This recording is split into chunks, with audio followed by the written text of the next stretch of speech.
Hello, everyone, and welcome to the Day of the Imprisoned Writer. This is a roundtable that's been organized by the Markaz Review and PEN International, and we thank PEN International for their participation in this in the conversation.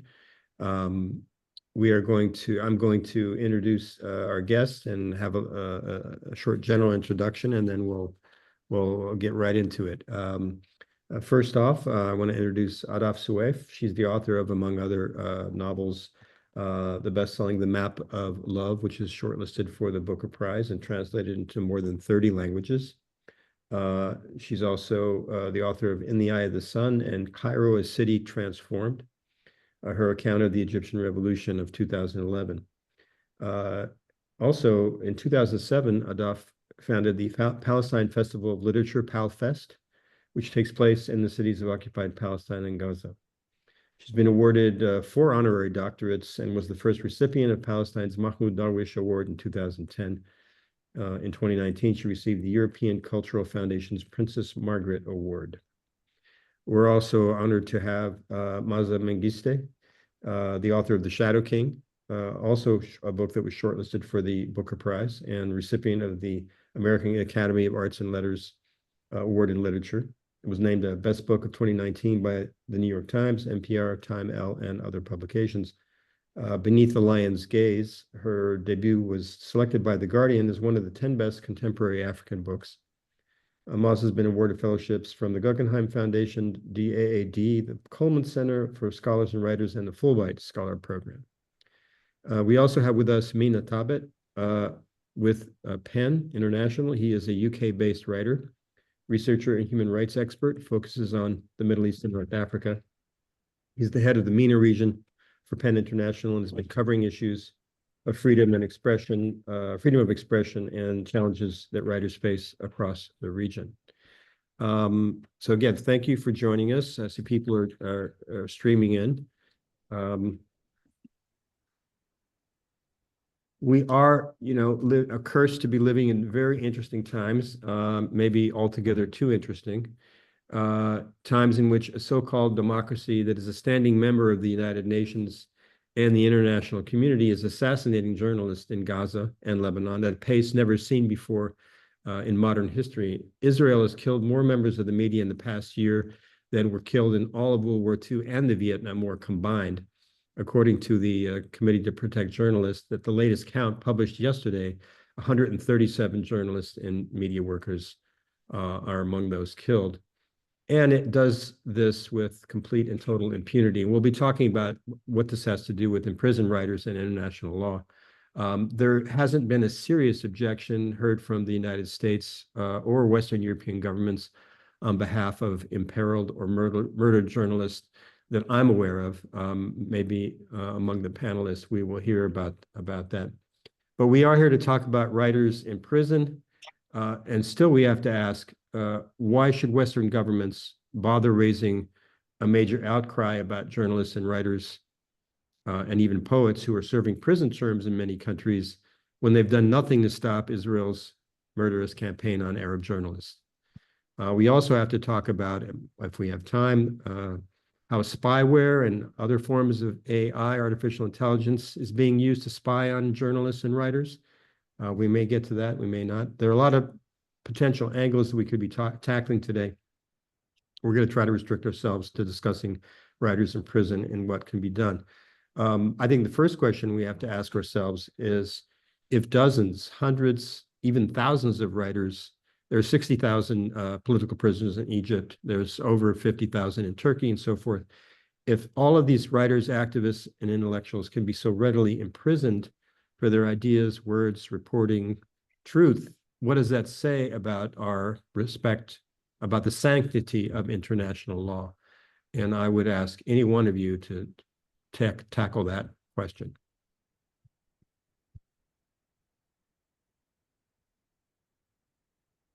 I see you with a big smile, Maaza. You want to start? Well, the smile is more, it's almost, it feels like the past year and even, earlier, but particularly this past year, we've all heard of how the mask has finally dropped in terms of what the world really seems to value, what world leaders truly mean when they speak of democracy or freedom. So the smile was a bit of a sarcastic response to that question. I think I'm not alone in the fact that many in this world who believe in the ideals of freedom and human rights and dignity for journalists and writers and everyone around the world, we have come to realize that the sense of protection that we might have felt because of international law or humanitarian laws have been that has been basically demolished in the face of this genocidal assault on Gaza on the part of Israel. And I think the question now that I've been asking myself is, what is there to uphold these basic tenets of human rights and human dignity if the law does not protect, if international institutions cannot be effective in what they believe, where do we turn? So that's the place where I am, and it's what I'm thinking about as you were speaking, Jordan. Rajesh Surani the other day in the Guardian published a piece in which he's a Palestinian attorney. He suggested that Gaza is quickly at risk of becoming the international graveyard of the graveyard rather of international law. And so maybe Ahdaf, you want to pick up on where Maaza left off on this. Yeah. Well, I mean, yeah, Maaza said what we're all thinking and wondering about really. And you bring up Raji Sourani. Raji also gave the latest Edward Said annual London lecture, and he talked about Raji is a lawyer, and he set up one of the NGOs, the legal NGOs that work with Palestinians, one of the 6 that Israel has classed as terrorist organizations. And his organization works in Gaza. And when he spoke in London, he still had 48 staff working in Gaza, and he had 2 staff killed. And he was one of the people informing the ICJ, the South African case brought before the ICJ. So he's very eminent. He knows what he's talking about. He's also got his feet firmly on the ground, and he spoke for an hour with masses of information that really spoke to how international law was completely absent in Israel's dealings with the Palestinians. And there was stuff that he spoke about that even people who follow this issue very closely did not know. Certainly, there was a lot that I didn't know. And yet when he was asked, well, what is the point of international law, as it were? And he said 2 things. He said, one, you're not going to liberate Palestine through the law. There isn't going to be a court judgment that liberates Palestine. No country has ever been liberated through legal action only, and yet legal action is there to support and to underpin other kinds of action. And he said, more or less, that basically if we let go of the law, then basically there's nothing between us and everybody getting killed. I mean, then there is nothing except brute power. And so we need to continue to uphold the idea of the law, and to continue to insist on it, and to continue to try and I don't know, sometimes even pretend, that's my word, not his, that accountability is possible. It's very, very hard to maintain a belief in finally the triumph of something something like the law. But also it's very hard to imagine the world without it. And then, of course, again, as one speaks, one understands that the law was written by certain people and protects certain interests. But still, it is what we have, and certainly there are things in it which, had they been respected, we would not be seeing the complete and obscene catastrophe that the world is seeing now. Well, if the United States, for example, doesn't recognize and respect the International Court or the ICJ, why should Israel? Why should anyone? So, I Exactly. mean, I think the buck stops with the United States, and with the election results from last week, things will probably get worse before they get better. Yeah, but if I Mina. may jump in on this point, but the individual responsibility of each and every state to respect international law and promote also the rule of international law is individual. It doesn't have to, no country should go and say, okay, so this country did not respect the international law, so in return, I would not either. The main issue or the main weak point in the international law, it's that it's this whole model, post-World War II model, is based on the individual, let's say the state's intent, or the state's wanting to be abide by the law. There is no like international police that goes and say that punish states if they did not abide by international law. However, there are some mechanisms of justice. There are mechanisms, and there are like the International Criminal Court, the ICC, the many human rights mechanisms that put the implementation of international law and the respect of international law under scrutiny.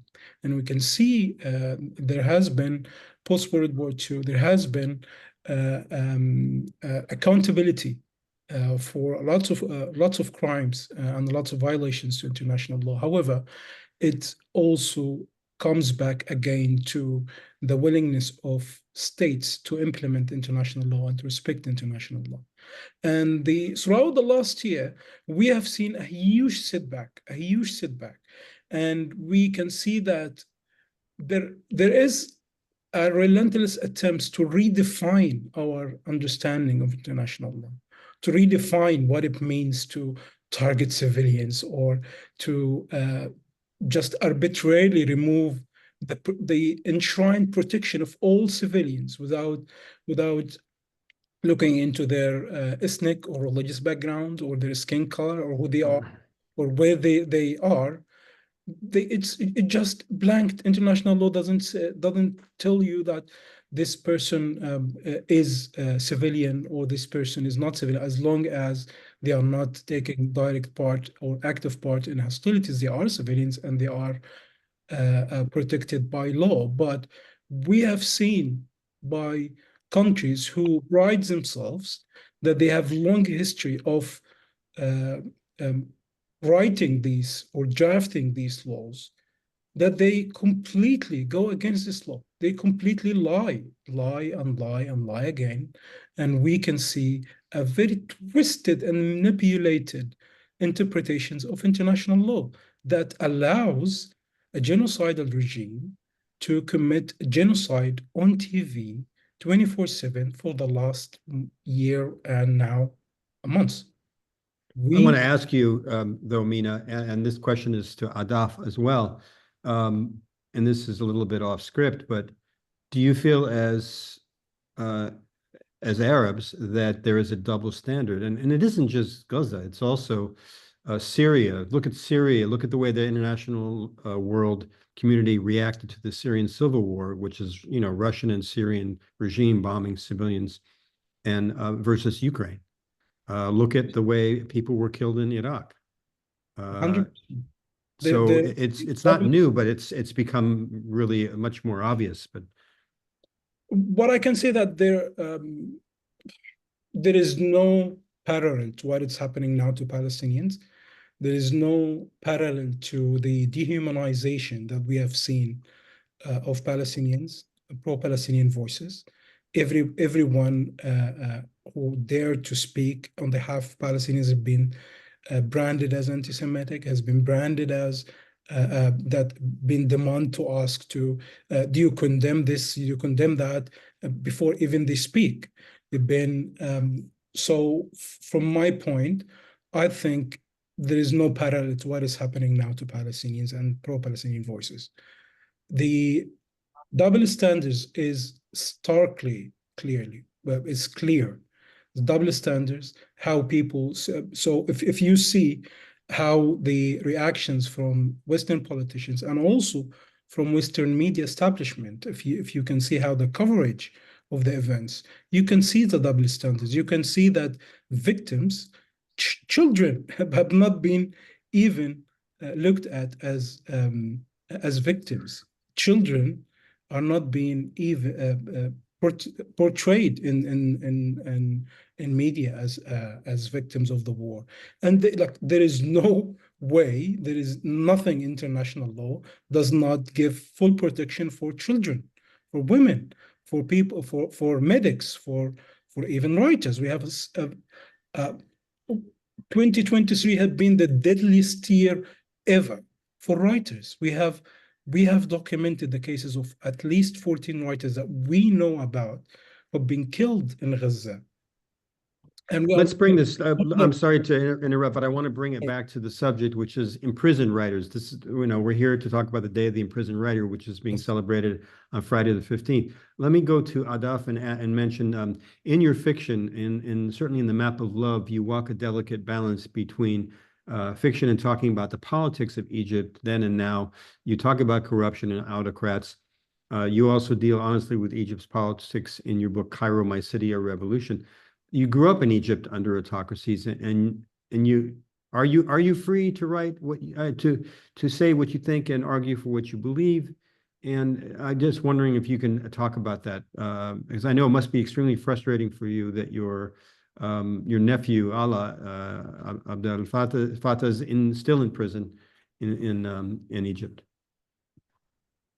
Well, just on the issue of Alaa Abd El-Fattah, my nephew, it is more than frustrating. Actually, it's extremely sad, and it is the family has been living with this, dealing with it now for well, more than 11 years, really. And there's a tremendous sense of unfairness and a tremendous sense of weariness. Everybody's life is affected.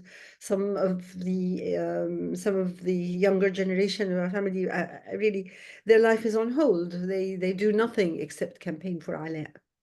And of course, now we have the situation where my sister, his mother, is on hunger strike, and today is day 45 of her hunger strike.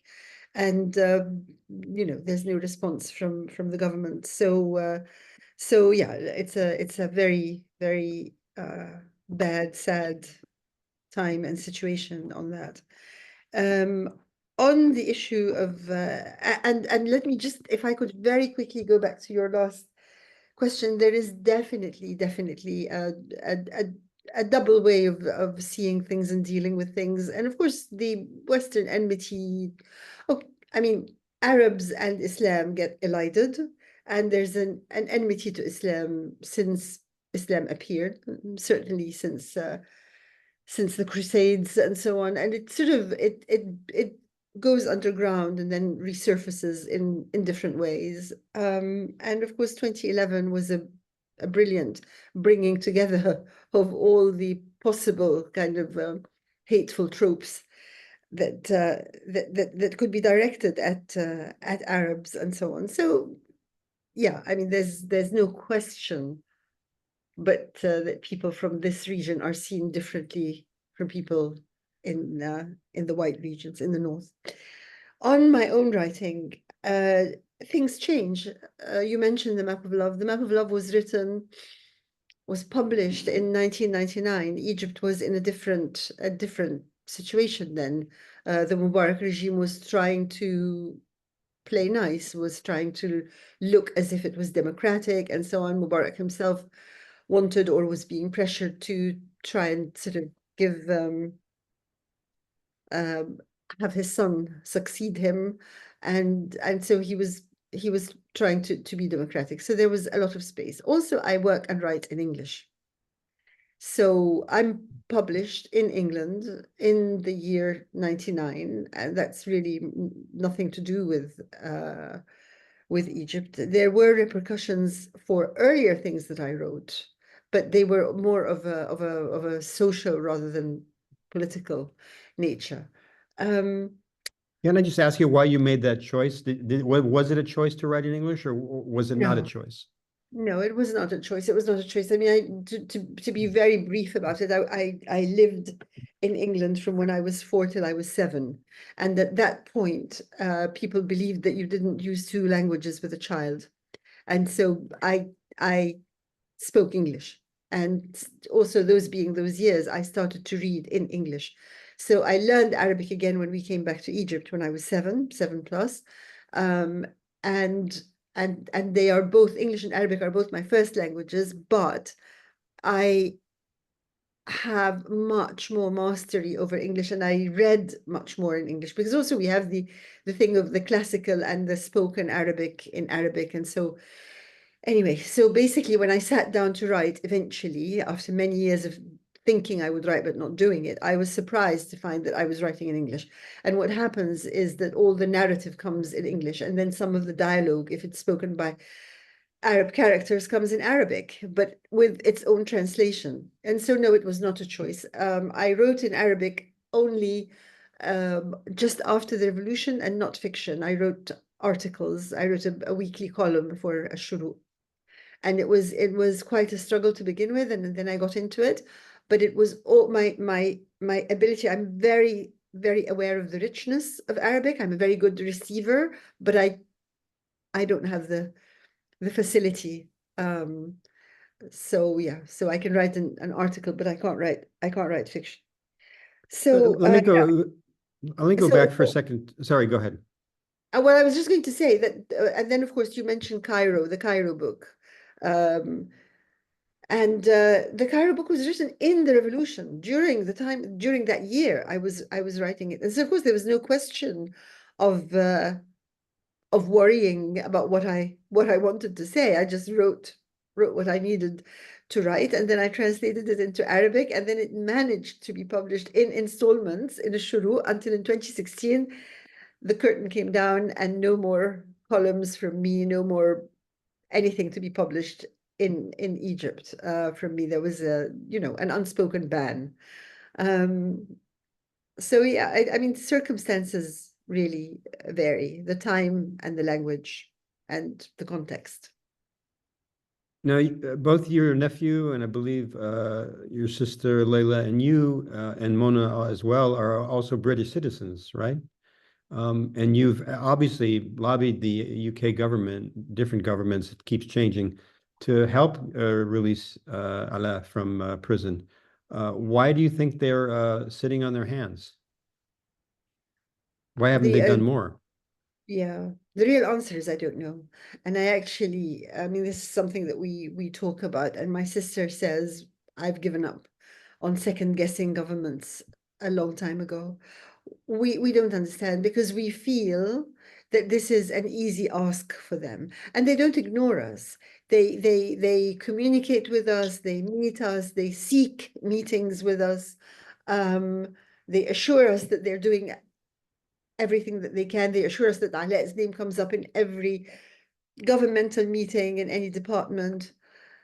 But and we've had questions asked in Parliament. We've done everything that we could as holders of British passports, and yet nothing happens. And it's, we don't understand it. I mean, we've pointed out that the British government and the Egyptian government are friends.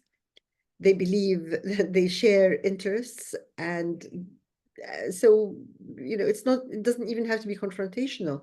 Ask for it as a favor, friend to friend. And in fact, I think that, I mean, we understand that Rishi Sunak did ask and was told by President Sisi, we'll see.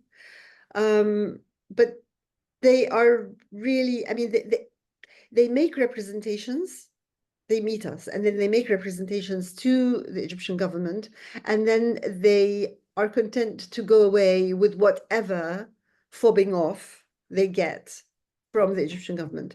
And we're not even talking about release. We're also talking about consular visits. Like, we started because Ala's conditions in prison to begin with were so dire. We started by asking for consular visits. And when Sanaa, his sister, his younger sister, was in prison, under the same circumstances, an Egyptian citizen with a UK passport, and we demanded consular visits for her, the British consul went and visited her. She's been released, thank goodness, and she's leading the campaign for Ala. But with Ala, no, absolutely. The Egyptian government has given nothing, and the British government seems content to just ask and be told no and go away and tell us, oh, we'll ask again next time. So it's, yeah. I think that there was something being posted in the chat by Megan, a quote from a piece that we're going to be running on Friday this week by Abdelrahman El-Gendi, who spent 6 years in prison in Egypt. Something about the fact that the UK government has given Egypt something like $7 billion recently. You would think that that would be enough of an incentive for El-Sisi to moderate, the people he has in prison. If something was asked for at the same time, I mean, if maybe it was hinted that this was conditional, but if you hand over a few billion and then you say, oh, do you think you might let this person go? Then you can very well get a no answer. It just needs to be somewhat stronger than that. Yeah. Maaza, I wanted to ask you, what brings you to this issue? You've worked on the issue of writers, imprisoned with pen, and I'm just wondering what your thoughts are on it. I've been thinking about what Mina was saying a bit earlier about the United Nations, and I was just thinking about the power play also, Ahdaf, that you're talking about, what feels like these diplomatic balances, PR moves intended to quiet all sides and still keep some kind of equilibrium. And it made me think about the fact that before the United Nations was created after World War II, before that was the League of Nations. And I was just remembering how when Mussolini was getting ready to invade Ethiopia, the League of Nations was again doing this bit of diplomatic balancing act and saying, well, if we keep the bullies happy and just let them do whatever they want with these sovereign nations, these other countries, like Ethiopia, maybe we can maintain this larger peace as Adolf Hitler is gaining power. And so it feels like even the basic formation of the United Nations has that history of bending to the bully, or letting nations go in the face of aggression. But Jordan, for me, it's been really, as someone who was born in Ethiopia and left at a very early age to come to the United States because of revolution, I've been very aware of the power of the state and its ability to silence. But I've also, I think as a writer, I've wondered how that kind of political silencing feeds into families, into communities, and the ways that communities and families have a choice. Either they remain silent in the face of oppression, or they choose to rise up and protest. And I've seen different things happen in Ethiopia. I've become very interested as a writer in these voices that that create a space for us to continue to write and continue to speak. And by that, I mean the public, I mean communities, I mean these young people that are going out on the streets right now and demonstrating. And in the noise that they're making, I believe that they are continuing to create a space for voices like mine, like Ahdaf's, like Mina's, like Alaa's, even in prison. They're creating that space so that these voices can be heard. And I think that's why I'm here, in a sense, to speak about the way that these protests have refused the kind of silencing that power and the state is trying to enact on the world by jailing writers, by killing writers in Gaza.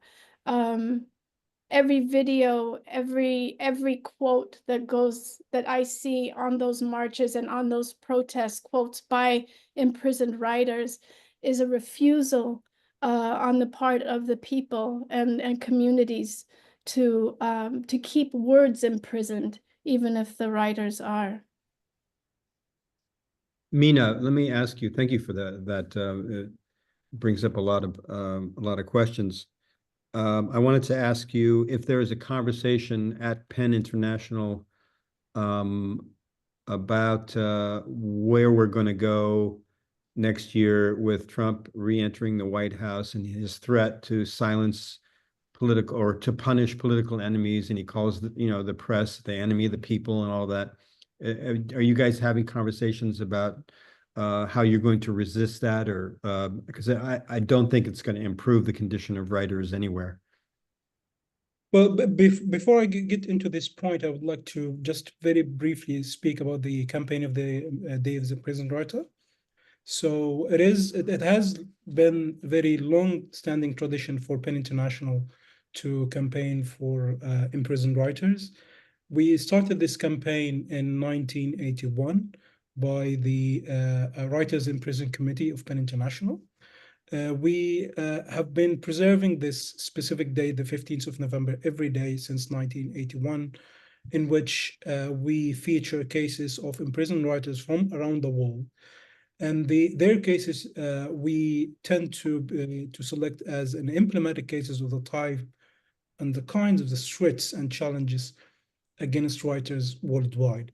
This year, on Friday, we will be featuring a number of cases. We hope that everybody is interested that can log into our website and follow our social media channels and engage with the campaign. From the MENA region, we are featuring the case of Alaa Abd El-Fattah.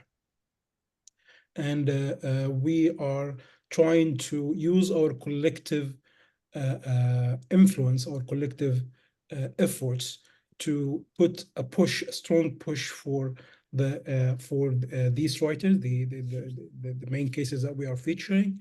And every year we are trying to do that. And in many cases, it has been very important in shedding light on these writers, bringing their stories again, bringing their words out, featuring their words, featuring their work, and trying to shed a light on their situation and the challenges that they are facing. So I hope that everybody's interested can join us on that day.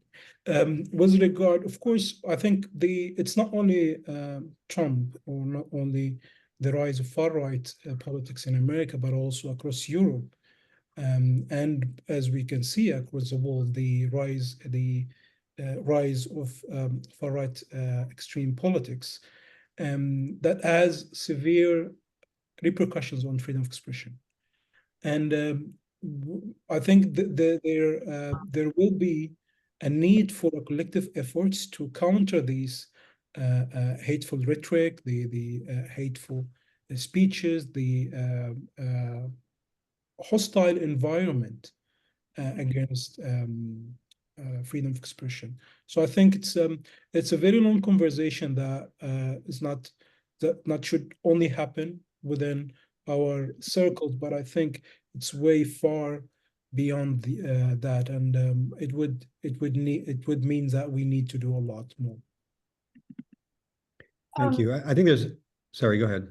I just wanted to add something to Mina. I appreciate what you said. And I think part of what I've noticed happening, and this has been something that became quite glaring since October 7th of last year, is that writers in the United States began to censor themselves Yes.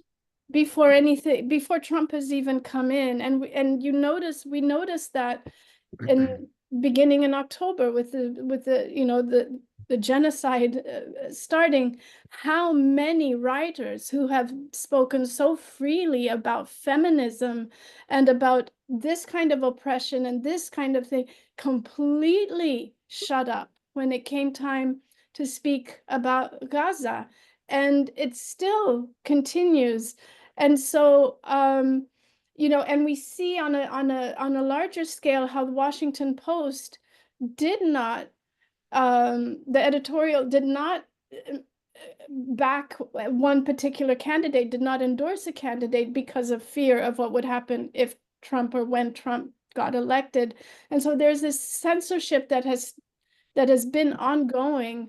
And I think that is perhaps more frightening to me than what Trump might do, because these writers and these entities have already been silencing themselves way before Trump comes into power. Right. I've seen that.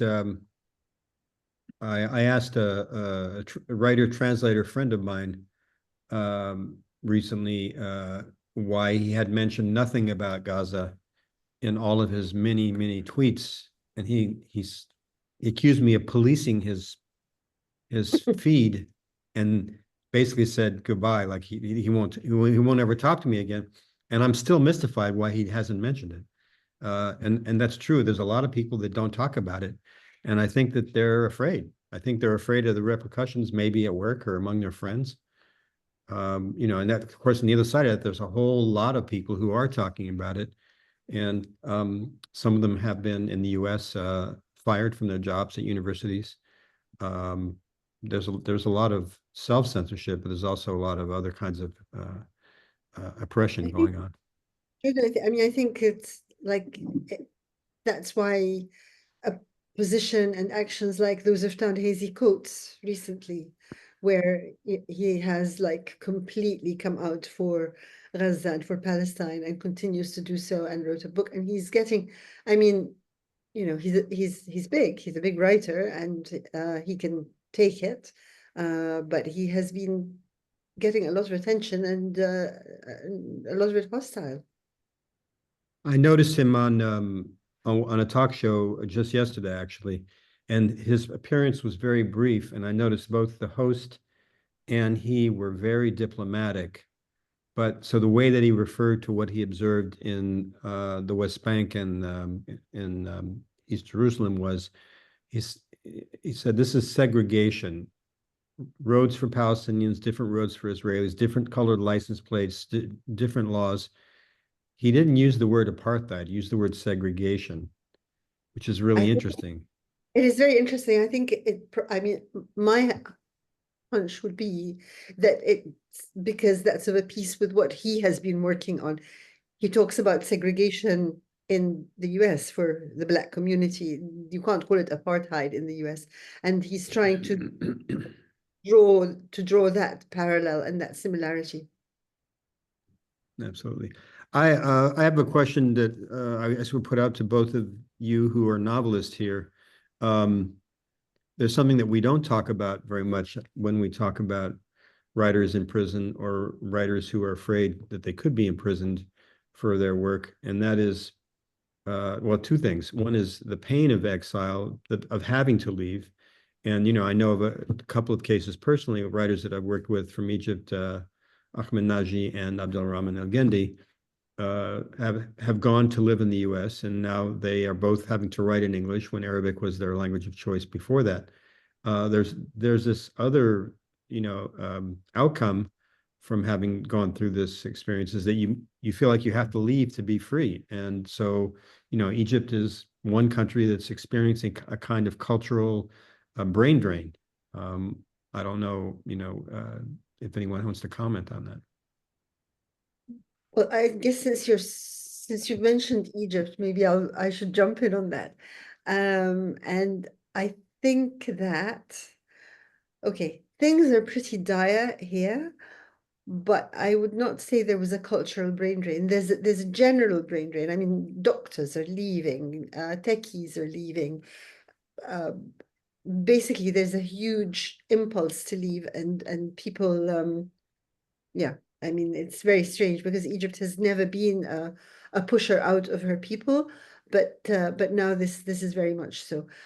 However, in the realm of culture, because culture is so, I don't know, it's so tied in a way to the local, and because of language, it actually, I mean, obviously Ahmed Naji, Abdurrahman al-Gindi, and there are others, but on the whole, people are not leaving. And on the whole, oddly, after being stunned by the victory, the complete victory of the counter-revolution in 2013, after that settled a bit, now there's a younger generation who knows about the past, but who wasn't personally defeated in 2011 and 2013, and they are really they're popping. They are writing, they are making art, they're making music. You could just go and see anything any night in Cairo, and there's stuff happening. It's not overtly political, of course, because if it's overtly political, then they're going to get locked away. But it is real, it's dynamic, it's energetic, and it embodies a huge kind of will to carry on and to create. Speaking of creativity, what happens to a writer's creativity when they have to serve a prison stint? Does anybody have any thoughts about that? Any information about that? I don't know, maybe Mina can answer. I mean, people do write in prison, and we have a wealth of prison memoirs, and I mean, fiction written in prison, I think, tends to be somewhat educational, shall we say, rather than artistic. But memoirs and poetry and so on get written, actually. Things A do get lot. written, yeah. And The the Turkish work- writer, Sorry, yeah. sorry, the Turkish writer Ahmet Altan wrote the book I Will Never See the World Again while he was in prison, on little bits of paper that he smuggled out through his lawyer, and it, Yeah. and it got published while he was still in prison, and then they let him out. This is 2 years ago, I think. Right, yeah. As a person who had this went through this experience personally, I can say that it's life changing. So prison experience is life changing, and indeed it will, and it is changing person's perspective, person understanding of the world around them, and it will be reflected, and it has been reflected in so many writings. And we've been working at Penn International. We've been working with writers who wrote poems from prison, who wrote books from prison, who have their writings from in prison. And remember that we today we have a family member of a family that have gone into a very long struggle just to get the right to write letters to their family members who was in jail. This whole thing started with the right for Alaa to write his letters, to write to his family, to communicate with the outside world. So indeed, prison does have an effect on people's writings, and it's very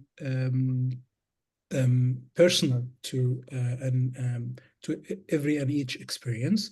And in some cases, we see governments are trying to deny writers from writing in prison. Alaa has been subjected to this book and pen ban for a long time. And also, it's not only in Egypt. We have seen that also in Morocco, for example, when journalist Suleiman al-Raisuni, who has been recently released after receiving a royal pardon, that he was they put a lot of restriction. The government put a lot of restriction on him in prison, and they have confiscated even his written work in prison.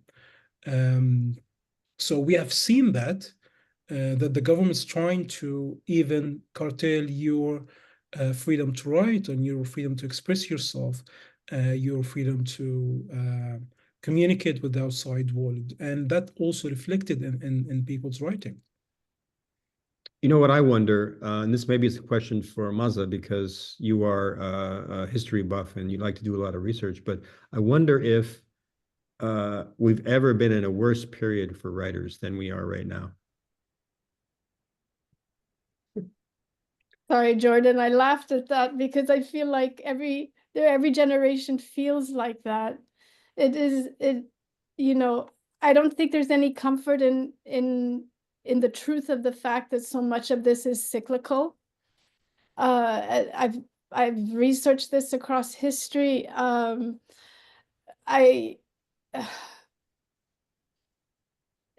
This feels particularly dire, but it actually, I can imagine people in 1933 feeling exactly the way that we feel right now as Hitler is moving up. And Oh so yeah, definitely. Yeah. I mean, yeah, there were successful writers who committed suicide, Walter Benjamin absolutely. and so forth. Yeah. Yeah. So I think, but if there's anything that the past has taught me, I remember in 2016 when Trump got elected the first time, and the complete despair and fear that so many of us felt. And one of the first things I needed to do was just try to surround myself with some kind of art. I ended up going to the museum and looking around and understanding at that point that these works survived regimes. They've survived, dictatorships to send a message to us today. And I'm of that thought again now. We are probably in the worst space we might know of in our lifetime, in all these generations. But if there is any hope that writing can give to us, I do believe it's the fact that it will survive. That the words that people write, the prison writings that are being made right now, can, and I believe will survive whatever happens.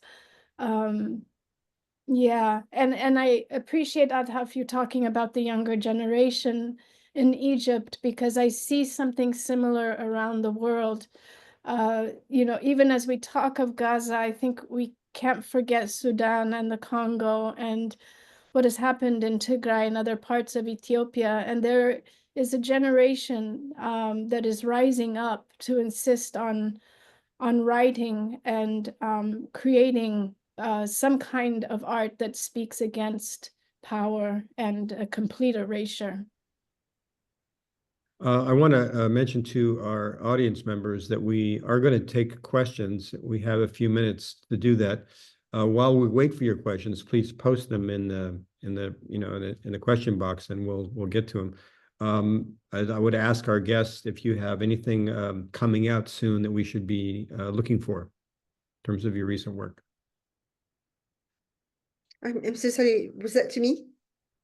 Yes. I'm sorry, could you say it again? I opened the question box because you mentioned it.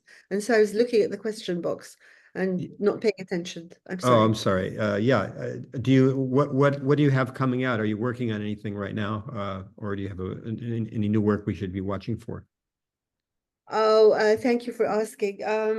Well, I think I might be, because I mean, as you know, I kind of hijacked myself away from fiction and into cultural politics and essays and festivals and all the rest of it for the last couple of decades. And now I feel that what am I going to? I mean, what essay am I going to write now? And so maybe it's time to kind of just try for fiction again. But I'm not actually working on something this minute. No, it's a Well, very I hope we get another novel out of you. thank you. Yes, I hope so too. Maaza, what about you? You have your third novel on the way? Well, I'm working on that. Yeah, slowly but surely. I was on the trip to Palestine with Ta-Nehisi Coates and a few other people as part of PalFest, and we've been in constant conversation about what that trip meant to us. And I know that many of us have been working through our emotions and thinking to try to put some things down on paper. So I'm working on that as well. It feels to me that what we saw there, and we did not realize at that point that we were witnessing, I think, a world that was on the brink of disappearing. I have not been able to find the right words yet to completely encompass everything we felt then. But that is a goal. But there are a group of us exchanging letters and continuing to talk about what that meant. But Ahdaf, that I cannot thank you enough for creating that program, because it has changed lives in very clear and distinct ways. Please tell the members of that group that the Markaz Review is very open to publishing Arab and other writers on these issues. Oh, I thank you. I will definitely do that. I will do that. We have one comment here I want to pass along to you from Sana Yunus. Thank you so much for this panel, for your words for Palestine, Gaza, Sudan, and Congo. I would love to know what you're reading that gives you a sense of hope in the overwhelming atmosphere of despair. I guess she's looking for a short reading list. I think Maaza should do this. Well, speaking of prison writings, and you will please forgive me because the name has just fled from my head. But I was reading not long ago The Tale of the Wall, written in prison by a Palestinian writer who is at this point is or was one of the longest held prisoners. And The Tale of the Wall, spectacular writing. And I would just highly recommend that to anyone. It was, for me, a kind of a relief to understand the power that still exists in the written word, even from confinement. Thank you for that. Yes, by Nasser. Yeah. We thought, well, the editors here at the review are always looking for short stories, and for a while and early on, we thought that that was becoming a dying art form, but actually there are a lot of people writing short stories these days, and I think that's a way to deal with a lot of these difficult feelings about the past year. Yeah, if I may jump in quickly, we do have the Davis Imprisoned Writer, as you mentioned in the beginning, coming on this week on Friday, and we also have profiles. We are publishing profiles of writers who have been killed in Gaza in the war. That would be coming very, very, very soon, and early next year we will be publishing our case list, which is the annual report of PEN International, featuring the main challenges and threats to freedom of expression and attacks specifically on writers. So we'll look forward to that. We published your most recent case list in the chat for the past year, and so we'll be looking forward to the next list. When does that come out? Usually, I don't have like a specific date at the moment, but usually it comes out in the first quarter of the next year. Okay. Yeah. I think that we've exhausted our question section. Oh, we have one more here. From Peru's Alami. In your writing on cultural politics, do you look at the history of Islamic states such as Iran, Afghanistan, and Egypt, and the history of part of God other than Israel's genocide in Gaza, as that is affecting the entire region? How do you see these political parties like the Muslim Brotherhood? So I don't know if anybody wants to go with that.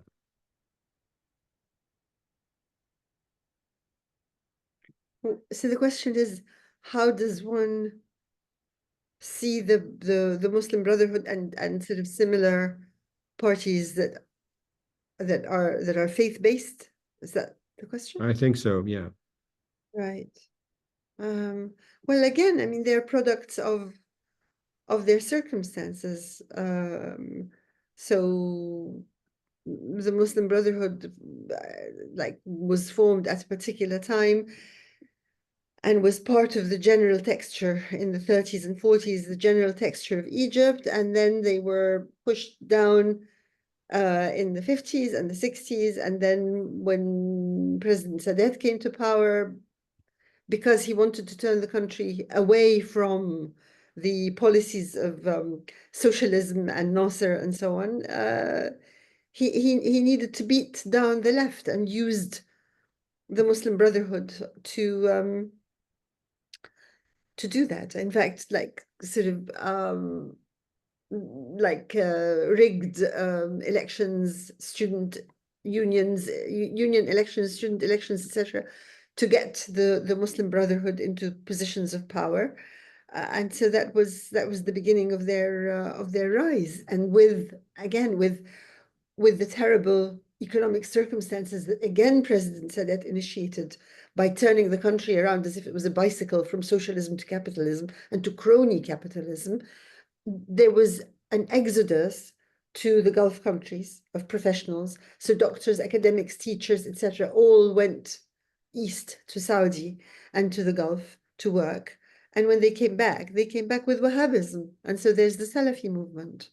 So, and then when you have an absence of democracy and you have a regime that clamps down on people's right to organize and emasculates the media and so on, then it is the faith-based parties that are actually going to find space and have the will and the energy to work. So, as an aside, apparently Saudi Arabia's Crown Prince Mohammed bin Salman, otherwise known as MBS, is apparently turning away from Wahhabism and the Salafis. He's, just as a matter of real politic, we'll see if if it bears out to be true. I don't imagine that he's going to shut down the financing for the madrasas, overnight. Yes. This very quickly. I don't think it's only in Egypt or in Palestine. The issue of freedom of expression and the issue of attacks against writers have been mainly across the region, and we can see similarities and we can see patterns of violations in which writers have been a primary target of the government. Many writers have been subject to threats and attacks just because of their expression, specifically writing. Many writers have been subject to censorship, have been in so many countries. We can see in Iran what happened to those who have been supporting the pro-life or like the Women Life Freedom Movement, Women Life Freedom Movement, and how many of them have been subject to severe punishment and severe retaliation. And we can see in the Gulf countries, we can see in UAE, we can see in Saudi Arabia increased attacks against freedom of expression. And the current war in Gaza has been, let's say that the attention that goes to the horrendous human rights violations that's being committed every day in Gaza have been an opportunity for a lot of authoritarian governments to crack down on freedom of expression and target writers. a very quick example, in Egypt, we have seen an increased attacks on freedom of expression, further ban on protest, attacking or targeting writers who dare to speak about the role of the Egyptian government in imposing restrictions on Palestinians, on the recent attack on Egyptian poet Ahmed Doma, also an example of that. So we can see, same happens in Morocco when someone just criticized the normalization deal a couple of years ago that Morocco have engaged in, and once they come back home, they were arrested and imprisoned.